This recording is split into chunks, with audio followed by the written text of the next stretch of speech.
Ito po yung part 2 ng bakasyonista, yung babaeng nakarating ng Maynila. English siya ng English, tas di na kumakain ng gulay. Tapos nung nagpiknik sila, dulas sa Pilapil.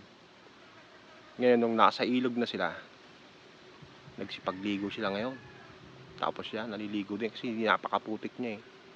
Ini-English na naman niya yung mga kumartis niya, kaya nabubwisit na.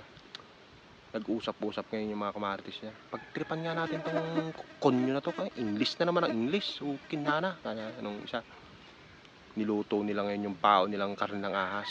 Sinabawan nila, ginawa nilang tinola. Ngayon, nung naluto na, tinawag nila si konyo ngayon. Mare, kanya tikbang mo tong sabaw, kanya napakasarap. Takbo siya ngayon. Hinahalo-halukay pa niya ng sandok. What kind of meat is this? Sabi niya. Chicken neck. Just like a chicken neck. Sabi niya. Yeah. Chicken. Eat. Sabi nung mga kamari niya. Ginawa niya ngayon. Sumandok siya sa malaking mangkok. Hinigup-higup niya sa bawat. Tapos yung karne, kinain niya. Pinantitinga pa niya yung buto. Yung isang kamaris niya nadulas. Timawa talaga tong konyo na to. Kumakain talaga ng ahas. Narinig niya ngayon. What? Snake? Sabi niya. Apay nga pinakanak ti ulay. Kukin na yung mami.